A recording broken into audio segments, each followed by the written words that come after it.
Wave में संक्रमण की रफ्तार होगी बेहद डरावनी। क्या ये वेव होगी पिछली वेव से कई गुना तेज?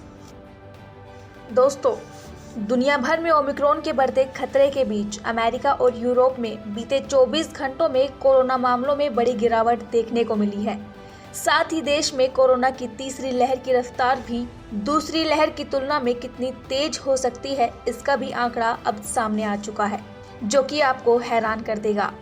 आपको बता दें कि दूसरी वेव की शुरुआत पिछले साल 12 फरवरी से हुई थी। तब एक हफ्ते में नए केस में 0.76% की बढ़ोतरी हुई थी। तीसरी वेव की बात करें तो इसमें नए केस के आंकड़ों में एक हफ्ते के अंदर इतनी बढ़ोतरी देखी गई है, जिसका आप अंदाजा भी नहीं लगा सकते। वही देश के राज्य पटना के एनएमसीएच में एक साथ 84 डॉक्टर्स की रिपोर्ट पॉजिटिव आने से हड़कंप मच गया है, जबकि कोरोना वायरस की मौजूदा वैक्सीन का तीसरा डोज ओमिक्रॉन वेरिएंट के खिलाफ कितना असरदार है, इसको लेकर भी कोई सटीक तर्क नहीं आया है। लेकिन हाल ही में एक बार फिर वैक्सीन को लेकर ब्रिटेन में हुई एक हालिया रिसर्च में अलग ही दावा किया गया है। लेकिन इन सब के बीच जो सबसे बड़ा सवाल है वो ये है कि क्या देश में कोरोना की तीसरी लहर की रफ्तार दूसरी लहर की तुलना में बेहद तेज होगी? क्या ओमिक्रॉन पर कोविशील्ड असरदार नहीं है? और अरब देशों में तमाम सख्ती के बावजूद भी कोरोना वायरस से संक्रमण के मामले क्यों तेजी से बढ़ रहे हैं? इसके अलावा भारत में कोरोना के मामले आखिर अचानक से कैसे बढ़ना शुरू हो गए? और अब आगे कोरोना से दुनिया का क्या हाल होने वाला है? आपके इन तमाम सवालों का जवाब आज मैं आपको दूंगी इस वीडियो में, तो लिहाजा आपको ये वीडियो पूरी देखनी होगी। पटना के एनएमसीएच अस्पताल में 84 डॉक्टर पॉजिटिव। यूरोप अमेरिका के कोरोना मामलों में आई बड़ी गिरावट। क्या कोविशील्ड ओमिक्रॉन के खिलाफ असरदार नहीं? दोस्तों, देश में कोरोना की तीसरी लहर की रफ्तार दूसरी लहर की तुलना में बेहद तेज है। दूसरी वेव की शुरुआत पिछले साल 12 फरवरी से हुई थी। तब एक हफ्ते में नए केस में 0.76% की बढ़ोतरी हुई थी। तीसरी वेव की बात करें तो इसमें नए केस के आंकड़ों में एक हफ्ते के अंदर करीब 199% की बढ़ोतरी देखी गई है। इसका मतलब ये है कि इसकी रफ्तार पिछली वेव से करीब 262 गुना ज़्यादा तेज़ है। साथ ही जिस तरह से कोरोना का ओमिक्रॉन वेरिएंट पूरी दुनिया में तेज़ी से फैल रहा है, उससे लोग दहशत में हैं। हालांकि एम्स के रिसर्च डॉक्टर संजय रॉय ने इसको लेकर एक अच्छी खबर भी दी है। क्या है वो खबर, आपको अभी बताऊंगी, लेकिन उससे पहले मैं आपको बताती हूं कि फिलहाल कोरोना से दुनिया का क्या हाल है। दोस्तों, अब बीसीसीआई घरेलू टूर्नामेंट के शुरू होने से पहले आपात बैठक कर सकती है और ताज़ा स्थिति को देखते हुए रणजी ट्रॉफी का आयोजन आगे बढ़ाने पर भी विचार किया जा सकता है। बॉम्बे हाईकोर्ट में मंगलवार से हाइब्रिड प्रणाली में सुनवाई होगी। महाराष्ट्र में कोरोना संक्रमण के बढ़ते मामले और ओमिक्रॉन के कारण वकीलों और वादियों की भीड़ को कम करने के लिए भी यह फैसला लिया गया है।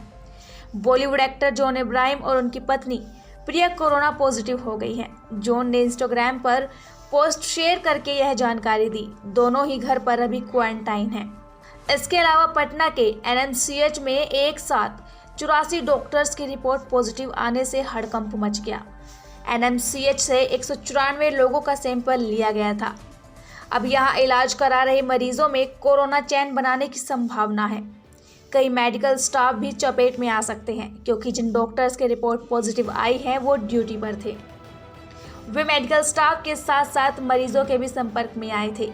जबकि कर्नाटक में ओमिक्रॉन के 10 नए केस मिले हैं। इसके अलावा महाराष्ट्र में 11,877 लोग संक्रमित पाए गए और पश्चिम बंगाल में 6,153 लोग, जबकि दिल्ली में 3,194 लोग संक्रमित पाए गए हैं। साथ ही केरल में 2,802 लोग संक्रमित पाए गए, जबकि और तमिलनाडु में 1,594 लोग संक्रमित पाए गए। लेकिन दोस्तों, आपके लिए सिर्फ बुरी ही खबर नहीं है, अच्छी भी है। दुनिया भर में ओमिक्रॉन के बढ़ते खतरे के बीच अमेरिका और यूरोप में 24 घंटे में कोरोना मामलों में बड़ी गिरावट देखने को मिली है। यूरोप में शनिवार को 7.39 लाख कोरोना केस के मुकाबले रविवार को 3.68 लाख कोरोना केस मिले हैं। वहीं अमेरिका में शनिवार को 2.39 लाख केस के मुकाबले रविवार को 1.85 लाख कोरोना के केस मिले हैं। जबकि अमेरिका के रक्षा मंत्री लॉयड ऑस्टिन भी कोरोना संक्रमित हो गए। ऑस्टिन ने बयान जारी कर बताया कि रविवार को कुछ लक्षण नजर आने के बाद उनका टेस्ट करवाया गया, जिसमें वो कोरोना पॉजिटिव मिले हैं।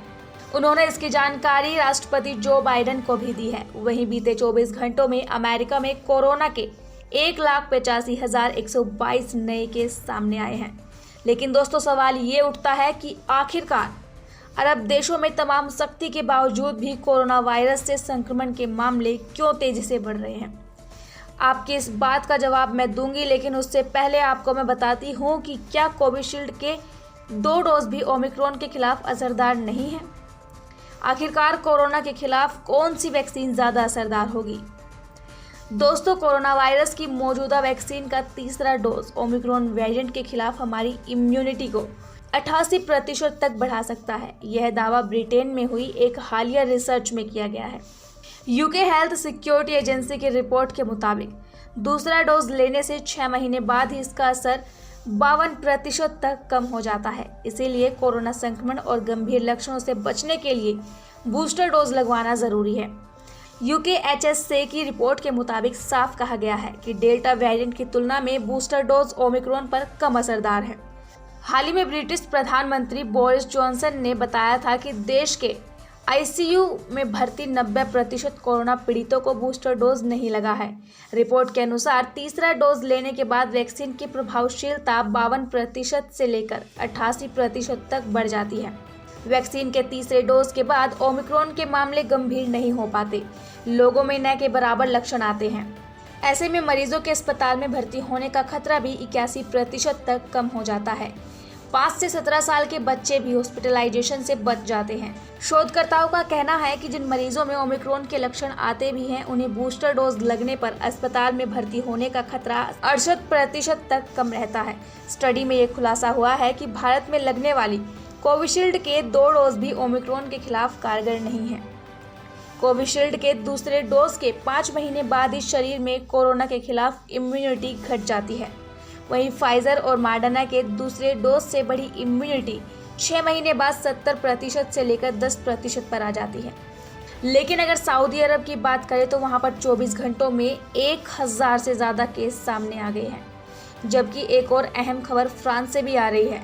यहाँ सरकार वैक्सीन न लगाने वालों पर जुर्माना लगाने पर विचार कर रही है। दोस्तों, आप सऊदी अरब में कोरोना के बढ़ते मामलों के बीच रविवार को हेल्थ मिनिस्ट्री ने एक हाई लेवल मीटिंग की। इसमें कुछ फैसले लिए गए हैं। इनका ऐलान जल्द ही किया जाएगा। अगस्त के बाद पहली बार एक दिन में मिलने वाले मामलों का आंकड़ा 1000 के पार हो गया है। UAE में यह आंकड़ा 24 घंटे में 2500 के करीब है। हालांकि दोनों देशों ने अब तक यह साफ नहीं किया है कि इनमें से ओमिक्रॉन वेरिएंट के कितने केस हैं। वैसे दोनों ही देशों में ओमिक्रॉन का पहला केस दिसंबर में मिला था। सितंबर के बाद सऊदी अरब में किसी भी महीने में 100 से ज़्यादा केस नहीं मिले थे। UAE ने नॉन वैक्सीनेटेड पैसेंजर्स की देश में एंट्री बैन कर दी है। मुल्क में दोनों डोज लगवा चुके लोगों को ही अब बूस्टर डोज भी लगवाना होगा। फ्रांस की सरकार ने साफ कर दिया है कि देश के बार और रेस्टोरेंट में वैक्सीन पास और सर्टिफिकेट को ही लेकर सख्ती की जाएगी।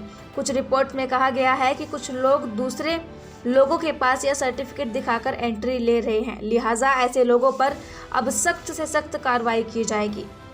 इसके अलावा जिन लोगों ने वैक्सीनेशन नहीं कराया, उन पर भी जुर्माना लगाने की तैयारी की जा रही है। इसके लिए सरकार ने बिल तैयार कर लिया है। इसे सोमवार को वो संसद में पेश कर सकती है। अब एंडेमिक स्टेज में जा रहा है कोरोना। डॉक्टर रॉय, अभिशाप की जगह वरदान क्यों बन सकता है ओमिक्रॉन। दोस्तों, अब मैं आपको बताने जा रही हूं कि कोरोना को लेकर डॉक्टर रॉय का क्या कहना है। कोरोना का ओमिक्रॉन वेरिएंट पूरी दुनिया में तेजी से फैल रहा है। लोग दहशत में हैं। हालांकि एम्स के रिसर्च डॉक्टर रॉय का कहना है कि यह अभिशाप नहीं वरदान हो सकता है। कैसे, आइए आपको बताते हैं, लेकिन उससे पहले जानते हैं कि कोरोना की एंडेमिक स्टेज का मतलब क्या है।